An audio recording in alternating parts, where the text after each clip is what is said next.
Episode की शुरुआत में हमें सुप्रीम काउंसिल बिल्डिंग को दिखाया जाता है। सीन चेंज होता है, हमें कॉन्फ्रेंस हॉल को दिखाया जाता है जहाँ पे फोनिक्स और एक और सुपर हीरो रहती है और कुछ ऑफिशियल मेंबर्स रहते हैं। एक ऑफिशियल कहता है, मैं गवर्नमेंट के बिहाफ में पूछना चाहता हूँ मिस्टर फोनिक्स, जिसके पास highest level of war spirit है 100 बर्ड्स की, क्या आप इसे एक्सप्लेन कर सकते हैं?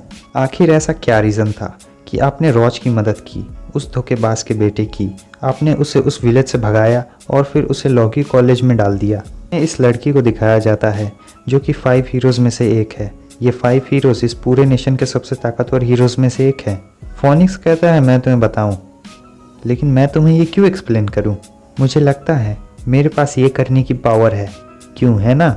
वो कहता है, मुझे माफ़ कर दीजिए मिस्टर फोनिक्स, मैं जानता हूँ आप हमारे देश के 5 हीरोज़ में से नंबर 1 पर हैं। ये जो बंदा है ये स्टेट काउंसलर ली का राइट हैंड है और ये काफ़ी गुस्से में होता है। ये बंदा कहता है, तुम भी असैसिनेशन ऑर्गेनाइजेशन के एक मेंबर हो और असैसिनेशन ऑर्गेनाइजेशन भी अंडर स्टेट कंट्रोल में आता है, और इसका मतलब ये है कि जब तक तुम असैसिनेशन ऑर्गेनाइजेशन के मेंबर रहोगे तब तक तुम रूल्स एंड रेगुलेशन के अंदर ही रहोगे। तुम जो भी एक्शन लोगे तुम्हें उसकी रिपोर्ट करनी होगी, समझे? और यही तुम्हारा काम है। हम देखते हैं कि फोनिक्स को गुस्सा नहीं आ रहा होता है, वो मुस्कुरा रहा होता है और कहता है, तुम कितने प्यारे से बंदे हो। वो बंदा कहता है कि हम जीडो की फैमिली को इधर उधर जाने नहीं दे सकते हैं या फिर उन्हें अपनी मर्जी से कुछ भी करने नहीं दे सकते हैं। अगर तुम हमारे बीच में नहीं आते तो वो कब के मारे जा चुके होते। जैसे ही वो ये बात बोलता है, फोनिक्स उस पर अपने विंग से हमला करता है, लेकिन वो उसे नुकसान नहीं पहुंचाता है। फोनिक्स उसके पीछे आ जाता है और कहता है, तुम्हारी हिम्मत कैसे हुई, मेरे रहते हुए तुमने अपनी आवाज़ ऊंची की? फोनिक्स के पंख सीधे उसके गले के पास होते हैं, जरा सा भी इधर उधर और फिर चल जाएगा। हम देखते हैं कि उसके बगल में जो बंदा होता है वो उसका सर पकड़ता है और सीधे डेस्क पे मार देता है। वो बंदा कहता है, मैं अपने साथी के रूड बिहेवियर के लिए आपसे माफ़ी मांगता हूँ मिस्टर फोनिक्स। ये बंदा होता है सुप्रीम स्टेट काउंसिलर ली का ची चांग इसका नाम है, याद रखिएगा। और फिर ये बंदा कहता है, मुझे उम्मीद है कि जिस चीज़ के लिए ये मीटिंग रखी गई थी उस पर ये ज़रा सा भी इफ़ेक्ट नहीं करेगा।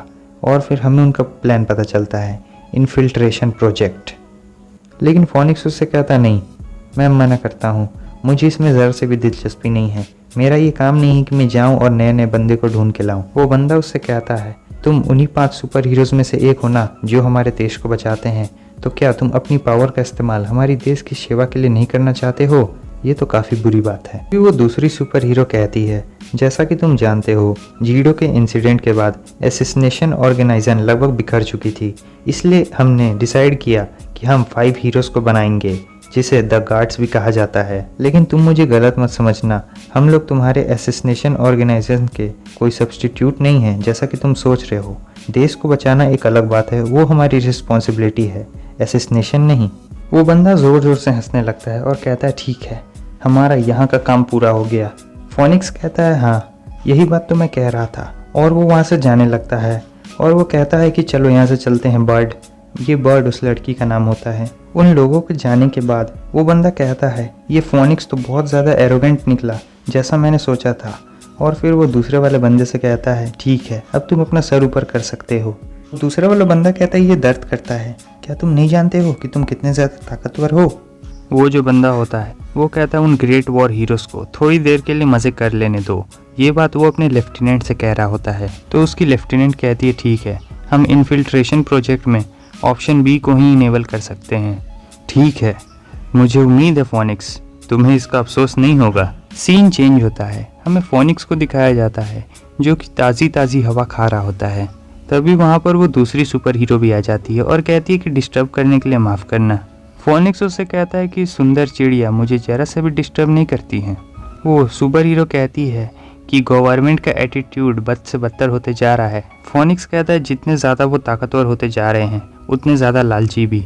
और फिर इसके अलावा ये स्टेट काउंसिल ची चैंग चलाता है, हम नहीं जानते कि उसके पास कितना सपोर्ट है, और वो बहुत ज़्यादा लालची है, उसके सपने बहुत ज़्यादा लालची हैं, हम उसके बारे में अभी कुछ भी नहीं जानते हैं, ये आसान नहीं होगा। तभी वो आसमान की तरफ देखता है और कहता है, ओह तुम वापस आ गए, मैं तुम्हारा बहुत समय से इंतज़ार कर रहा था। ये वही चिड़िया होती है जो रॉज के साथ गई थी। सीन चेंज होता है, हमें रॉज को दिखाया जाता है। वो कहता है, ये कौन सी जगह है, आखिर हम इस जगह पे क्यों आए हैं, मुझे अपनी चिड़िया को भी ढूंढना है। मून कहता है हमें दूसरों के साथ यहाँ पर रीयूनाइट होना है। जब वो वहाँ पहुँचते हैं तब हम देखते हैं कि वो वही ब्लू हेयर वाला बंदा वहाँ पर होता है और कहता है कि तुम लोग लेट हो। वो छोटी बच्ची कहती है हेलो, मेरा नाम है शायू, प्लीज़ मेरा ख्याल रखिएगा। रॉज उससे कहता है हाँ तुम कौन हो? जाई वैंग, वो ब्लू हेयर वाला बंदा होता है, वो सोचता है क्या ये वही बच्चा है, और फिर वो कहता है हे तुम्हारी वॉर स्पिरिट। तभी मून बियोंग बीच में दखल देता है और कहता है मुझे बीच में दखल अंदाजी के लिए माफ़ करना, लेकिन मेरे पास ज़्यादा समय नहीं है और मेरे पास बहुत सारा काम भी है। और हाँ, बात करना बंद करो और अपना ये बकवास सा मुँह भी बंद रखो। मेरे साथ कोऑपरेट करने के लिए तुम लोग का बहुत बहुत शुक्रिया। अब मैं अपने आप को इंट्रोड्यूस करता हूँ। मेरा नाम मून बियोंग है और डिप्टी डीन ने मुझ पर भरोसा करके तुम लोगों का टीचर बनाया है 3 साल के लिए। और तुम दोनों का टीचर होने के नाते मैं तुम दोनों से बस एक ही चीज़ चाहता हूँ, वो है डिसिप्लिन। तुम लोग बस मेरे ऑर्डर्स मानते रहना। अगर नहीं माना तो तुम्हारा इंस्ट्रक्टर होने के नाते मेरे पास ये हक है कि मैं तुम्हें लॉगी कॉलेज से बाहर निकाल दूंगा लात मार के। रॉज कहता है तुमने मुझे पहले मारने की कोशिश की थी, आखिर मैं तुम पे भरोसा कैसे कर सकता हूँ। मून बियोंग आता है और उसके सर पे हाथ रख के कहता है अरे अरे मेरा वो इंटेंशन नहीं था, मैं तो बस तुम्हें टेस्ट कर रहा था, गुस्सा होने की कोई बात नहीं है बच्चे। जाई वैंग कहता है क्या रीज़न है, क्या यहाँ पे कोई लर्निंग मेथड नहीं है लॉगी कॉलेज में, क्या हमें खुद से सब चीज़ सीखना होगा?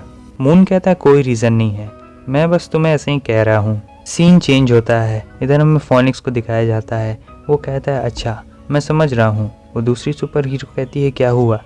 फोनिक्स कहता है नहीं कुछ भी नहीं, कुछ छोटे मोटे एक्सीडेंट्स तो होते रहते हैं, लेकिन देखने से ऐसा लगता है कि रॉज ने सभी मुश्किलों को पार करके लॉगी कॉलेज में दाखिला ले ही लिया। वो दूसरी सुपर हीरो कहती है क्या तुमने यही एक्सपेक्ट किया था? और वो अपने मन में सोच रही होती है कि फोनिक्स अभी भी जीटो के हुए इंसिडेंट के बारे में क्लूज ढूंढ रहा है। फोनिक्स कहता है फिर भी अभी भी रॉज के रास्ते में बहुत सारी बाधाएं पड़ी हुई है, चलो हमें लॉगी कॉलेज चलना है। चेंज होता है, हमें रॉज को दिखाया जाता है और वो कह रहा होता है क्या तुम सीरियस हो, हमारी कोई क्लास नहीं होगी? और ओपनिंग सेरेमनी का क्या? मून बियोंग हंसने लगता है और कहता है ओपनिंग सेरेमनी? रॉज तुम बहुत ज़्यादा सिली और क्यूट हो, लॉगी कॉलेज ये सब बोरिंग से स्टफ नहीं करते हैं, और यहाँ के जो सो कॉल्ड टीचर्स हैं वो लोग एक्चुअली में पढ़ाते नहीं हैं। तुम्हें खुद से अपने नॉलेज से सीखना होगा, जब तुम मिशंस पे जाओगे तुम्हें उन्हीं सब चीज़ों से सीखना पड़ेगा। ये ज़्यादा कुछ नहीं, बस एक पागल खाना है जिसे कॉलेज का नाम दे दिया गया है। रॉज कहता है तो ऐसा है लॉगी कॉलेज, मुझे तो इसके बारे में ज़रा सा भी आइडिया नहीं था। वो कहता है हाँ ये बिल्कुल अलग है। उसके बाद मून बियोंग हमें बताता है कि लॉगी कॉलेज 3 हिस्सों में डिवाइडेड है, यानी 3 एरियाज़ है इसके, और जिस एरिया में अभी वो लोग हैं इसे सेफ्टी एरिया कहा जाता है, और 2 एरिया और है प्राइमरी, इंटरमीडिएट और एक और है वार हीरो जोन। अभी ये लोग जिस जोन में हैं इस जोन में कोई मारा पीटी नहीं, कोई छीना छपटी नहीं, किसी को कोई धक्का मुक्की नहीं, कोई किसी को नहीं मारेगा, क्योंकि यहाँ पे डिप्टी डीन और सारे चीफ टीचर्स रहते हैं। और जो सेफ जोन के बाहर है ऐसा कहा जाता है कि वहाँ ज़िंदगी और मौत के बीच में लड़ाई चल रही होती है। सभी रीजन्स के अपने अलग अलग रूल होते हैं। जो प्राइमरी और इंटरमीडिएट जोन है ये लोग ज़्यादा एग्रेसिव नहीं हैं, क्योंकि इनके बीच में दीवार है अंबुजा सीमेंट की। शायू कहती है तो कौन से जोन में मेरे यंग मास्टर रहेंगे? जाई वैंग कहता है शायू तुम पहले जाओ और जाके रूम साफ करो। मून बियोंग कहता है तुम सभी लोग रहोगे वार हीरो जोन में, और यही तुम्हारी पहली मिशन की जगह भी है। देखो मैं इसे सिर्फ एक बार ही कहूँगा, इसलिए तुम दोनों ध्यान से सुनना। वार हीरो जोन में 3 बड़े बड़े गैंग हैं और 4 छोटे छोटे स्मॉल ग्रुप्स में गैंग है। उन 4 छोटे छोटे ग्रुप्स में से एक है 3A, जो कि सबसे कमज़ोर गैंग है। रॉज कहता है 3A, क्या आप चाहते हैं कि हम उन्हें इन्वेस्टिगेट करें? क्या यही हमारा मिशन होगा? मून कहता है नहीं नहीं नहीं, मैं चाहता हूँ तुम उन लोगों को ख़त्म कर दो इन आने वाले 2 हफ्तों में। रॉज कहता है क्या, आखिर ये कैसे पॉसिबल है? नेक्स्ट सीन में हम देखते हैं वो और शायू कहीं जा रहे होते हैं और रॉज कहता है क्या सिर्फ 2 हफ्तों में? आखिर हम उन कुछ वॉर हीरोज़ को 2 हफ्तों में कैसे ख़त्म करेंगे? मैं तो खुद एक वॉर हीरो नहीं हूँ। और वो अपने मन में सोचता है उसके अलावा उन्होंने ये छोटी बच्ची मेरे साथ छोड़ दी है, आखिर वो लोग अकेले में क्या बात कर रहे होंगे? छोटी बच्ची कहती है चिंता मत करो बड़े भाई, अगर यंग मास्टर यहाँ पे होते तब मैं तुमसे ज़्यादा कुछ सवाल जवाब नहीं पूछती, चलो हमें उधर चलना है। रॉज कहता है वो पर्सन क्या वो ताकतवर है? वो कहती है हाँ वो बहुत ज़्यादा ताकतवर है, बहुत ज़्यादा ताकतवर, मेरे मास्टर बेस्ट हैं। रॉज कहता है तब मुझे और ज़्यादा मेहनत करनी होगी। वो छोटी बच्ची उससे कहती है कि मास्टर भी ताकतवर बनना चाहते हैं, क्यों ना आप दोनों एक साथ ताकतवर बने। वो लोग अपने अपार्टमेंट को ढूंढ रहे होते हैं जो कि उन्हें मिल नहीं रहा होता है, इसलिए वो इस मैप को देख के पता लगा रहे हैं। वो लोग रास्ते से जा रहे थे, तभी वहाँ कोने की सड़क में से उन्हें कुछ आवाज़ें आने लगती है। रॉस कहता है क्या वो एक बिल्ली का बच्चा है, जिसे सुनकर वो बच्ची काफ़ी ज़्यादा खुश हो जाती है और कहती है चलिए चलिए हम लोग एक बार देखते हैं। वो बच्ची बहुत ज़्यादा खुश होकर उस बिल्ली को देखने जा रही होती है, कहती है म्याऊं म्याऊं। और जैसे ही वो वहाँ पहुँचते हैं वो देखते हैं कि वहाँ पर कोई बिल्ली का बच्चा नहीं होता है, बल्कि वहाँ पर एक लड़की बहुत ज़ख्मी हालत में पड़ी हुई होती है। और बस हमारा ये एपिसोड भी यहीं पे ख़त्म होता है। वीडियो अच्छा लगा लाइक कर दे, चैनल पे न्यू है सब्सक्राइब कर दे। धन्यवाद।